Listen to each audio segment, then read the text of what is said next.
پاکستان کے جو جب سے رشین انویژن ہے پاکستان میں، اور اس کے بعد جس طرح کا جہاد کا اور جس طرح کا اس سے پہلے کے جو حالات ہے، اس کے بعد جو ہمارے معاشرے کے اندر خرابیاں پیدا ہوئیں اور جس طرح سے ہم نے اپنی ایک قوم کے جو ذہن سازی کی، اس کے تو اثرات ہم نے بعد میں بھگتے اور آج تک بھگت رہے ہیں۔ تو میرا یہ کوشچن ہے کہ یہ جو ہماری معاشرے کے اندر ایک تقسیم در تقسیم جو اس سے پہلے نہیں تھی، نہ تو مذہبی تھی نہ کسی اور حوالے سے تھی، تو یہ سلسلہ ہمیں کہیں پہ بھی رکتا ہوا نظر نہیں آ رہا، اور خاص طور سے ہماری جو اسٹیٹ کی رسپانسبلٹی ہے وہ بھی ہمیں کہیں نظر نہیں آتی کہ اس سلسلے کو کہیں سے ٹیکل کیا جائے اور کسی اسٹیج پہ جا کے اس کو روکا جائے، اور پاکستان کے اندر ایک ایسی فضا قائم کی ہے جس میں ہر جو سوچ کے لوگ مالک ہوتے ہیں یا جس طرح سوچتے ہیں یا جس طرح رہنا چاہتے ہیں اس آئین اور قانون کے تحت ان کو رہنے دیا جائے۔ تو یہ اسٹیٹ کی ہمیں جو ریٹ ہے وہ نظر نہیں آتی، نہ کوئی رسپانسبلٹی نظر آتی ہے، چاہے وہ کسی دور میں ہو، اور خاص طور پہ اوورسیز پاکستانی اور بیلجیم میں رہتے ہوئے پاکستانی، جس طرح آپ نے ذکر کیا فرقہ جو سر آئے ہوئے انگلینڈ سے، ہمارے بھی یہاں بھی اسی طرح ہی مساجد ہے جس میں سنیوں کی وادیوں کی لائٹ مائنڈ وادی اور شیعہ، وہ ہمارے بھی ادھر میں ہے، لیکن اس میں ڈیسنٹ بات یہ ہے کہ ہم لوگ ایک دوسرے سے بہت کلوز ہیں اور ملتے جلتے رہتے ہیں، اور کبھی ہمارے اس چیز پہ ایشو نہیں ہوا، اور خاص طور پر ہم نے دیکھا کہ ہر طرح کے لوگ ہر طرح کی جگہوں پہ چلے جاتے ہیں، چاہے کوئی فنکشن ہو، کوئی پوسٹی ہو جائے، تو وہاں یہاں پہ اس طرح کی ہمیں کوئی اس طرح کی، اس کی آئی تھنک ایک ریزن ہے کہ جو سوچ ہے ہماری وہ تو اسی طرح ہی ہے جس طرح پاکستان والی ہے، لیکن کیونکہ ہمیں یہ پتا ہے کہ یہ اسٹیٹ ہے، بیلجیم اسٹیٹ ہے، اس کی جو رول لاز ہے، جو سیکورٹیز ایشو ہے یا مذہبی ایشو، اس پہ اتنی سخت گرفت ہے کہ ہمیں پتا ہے کہ ہمیں اسے سزا و جزا کا حصہ بننا پڑے گا، تو ہم اپنی ڈومین میں رہتے ہیں اور مسئلے مسائل ڈسکشن کی حد تک جاتے ختم ہو جاتے ہیں۔ تو ہماری جو پاکستان کے اندر ہمیں آخر کو وہ کہتے ہیں نا کہ اسلام کے اندر بھی ہے کہ امید جو ہے اس کو نہیں چھوڑنا چاہیے، امید رکھنی چاہیے، اور ہمیں یہ بھی سمجھ ہے کہ ہاں امید جب انسان کی ٹوٹ جاتی ہے تو وہ ہمیشہ کوئی اس طرح کے پھر غلط ڈیسیژن ہوتے ہیں، تو ہم کہتے ہیں امید رہنے چاہیے۔ کیا ہم امید رکھ سکتے ہیں کہ پاکستان کے جو معاملات ہیں اللہ کرے یہ آگے جا کے کچھ بہتر ہو، کوئی ڈائریکشن نظر آتی ہے؟ امید تو ہمیشہ قائم رہنی چاہیے، نومیدی اپنی ذات میں مزمحل کر دینے والی چیز ہے، اس سے قوا ختم ہو جاتے ہیں۔ امید ہی ہے جو حوصلہ پیدا کرتی ہے، آگے بڑھنے کے لیے مہمیز کا کام کرتی ہے۔ امید کبھی ختم نہیں کرنی چاہیے، اور اللہ تعالیٰ کی طرف سے حالات میں بعض اوقات ایسی غیر معمولی تبدیلیاں آ جاتی ہیں جو ہم عام زندگی میں اس طرح نہیں دیکھ رہے ہوتے، تاہم حالات کا جائزہ ضرور لینا چاہیے، اور وہ بہت دیانتدارانہ ہونا چاہیے، کیونکہ امید بھی کب برآئے گی؟ اس وقت جب کہ آپ صحیح لائے عمل اختیار کریں گے۔ اگر اس طرح کی صورتحال ہو جیسے کہ آپ نے اس کا نقشہ کھینچا، اور مجھے بڑی حد تک اتفاق ہے اس سے، لوگوں کو آپ نے کوئی پیغام دینا ہے، کوئی بات ان تک پہنچانی ہے، ان کے شعور میں کوئی بہتری پیدا کرنی ہے، ان میں سے جس چیز کے لیے بھی آپ جد و جہد کریں گے، جد و جہد کا جذبہ قائم اسی صورت میں رہے گا جب کہ امید کا چراغ جلتا رہے گا، ورنہ بہت مشکل ہو جاتا ہے کہ لوگ آگے بڑھنے کے بارے میں کچھ سوچیں۔ میں نے جس جانب توجہ دلائی بہت ادب کے ساتھ، وہ ہے حالات کا دیانتدارانہ جائزہ۔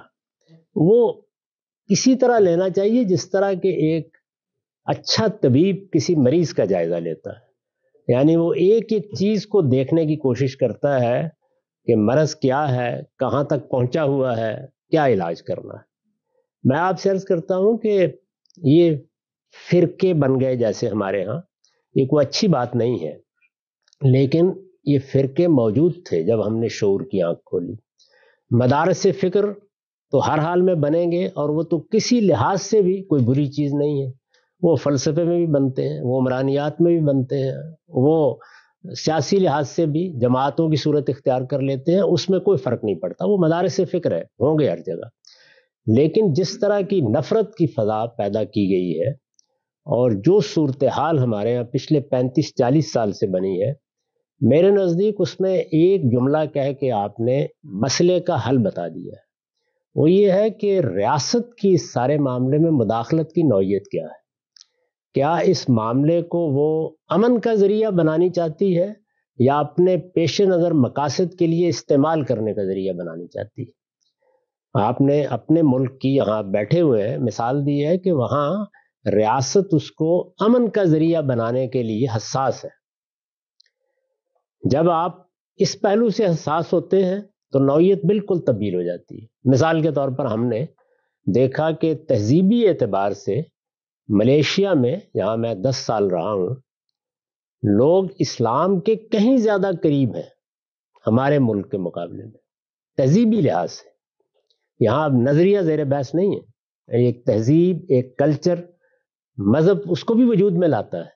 وہ وہاں ہم سے بہت زیادہ عمق اور گہرائی کے ساتھ موجود ہے. لیکن اس تہذیبی رچاؤ کے باوصف وہ صورتحال پیدا نہیں ہوئی. وجہ کیا ہے؟ وجہ یہ ہے کہ مسجد ایک ایسا ادارہ ہے جس کو خدا کے دین میں نظم اجتماعی یا ریاست کے کنٹرول میں دیا گیا ہے. وہ کنٹرول وہاں قائم ہے. سوچ ہی نہیں سکتے آپ کہ آپ کسی جگہ مسجد بنا سکتے. وہاں ایک بہت بڑا ادارہ تھا جس میں ایک چینی نو مسلم خود ریاست کی مدد سے نو مسلموں کو تعلیم دیتے تھے. یعنی جو نئے مسلمان ہو جاتے تھے اور وہاں کافی بڑی تعداد میں لوگ ہوتے رہتے تھے، ان کی تعلیم تربیت کا اہتمام کرتے تھے. وہ بڑی خدمت انجام دے رہے تھے اور ان کے ادارے میں ہزاروں کی تعداد میں لوگ استفادہ کر رہے تھے. انہوں نے خواہش کی کہ اس ادارے میں ایک مسجد بنا دی جائے. جواب دیا گیا کہ آپ کے ادارے کے باہر جو مسجد موجود ہے اس کے ہوتے ہوئے آپ کو مسجد بنا سکتے. تو ریاست کے مسجد پر کنٹرول نے وہ صورتحال پیدا نہیں ہونے دی جو ہمارے ہاں ہو گئی. ایسے ہی آپ عرب ملکوں میں جا کے دیکھ لیجیے، یعنی وہاں وہی مذہبی ادارہ مسجد آپ کو کسی تفریق کی علامت نظر نہیں آتا.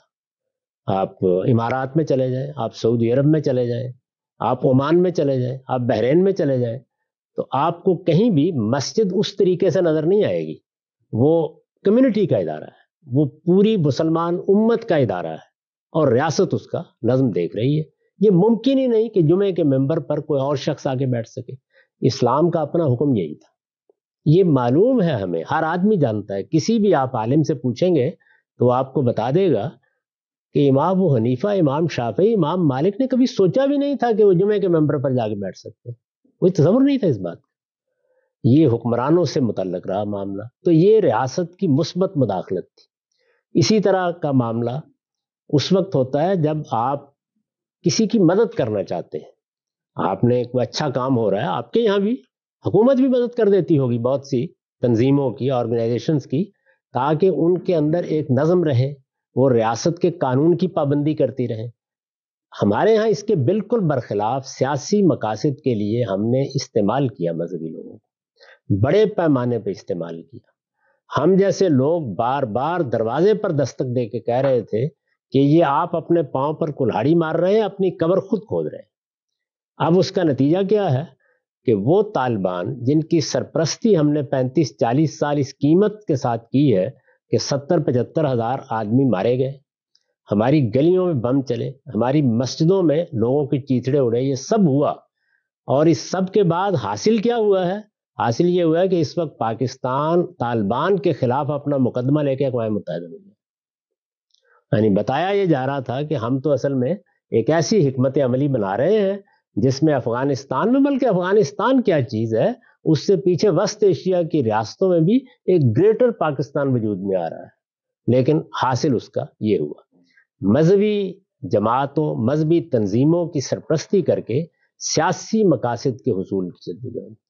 تو ہمارے یہاں اگر ان دو باتوں کا اہتمام کر دیا جائے کہ ریاست مذہبی اداروں کی مدد کرے گی، خدمت کرے گی اور قانونی کنٹرول رکھے گی، اور کبھی بھی مذہبی لوگوں کو، مذہبی تنظیموں کو، مذہبی اداروں کو اپنے سیاسی مقاصد کے لیے استعمال نہیں کرے گی.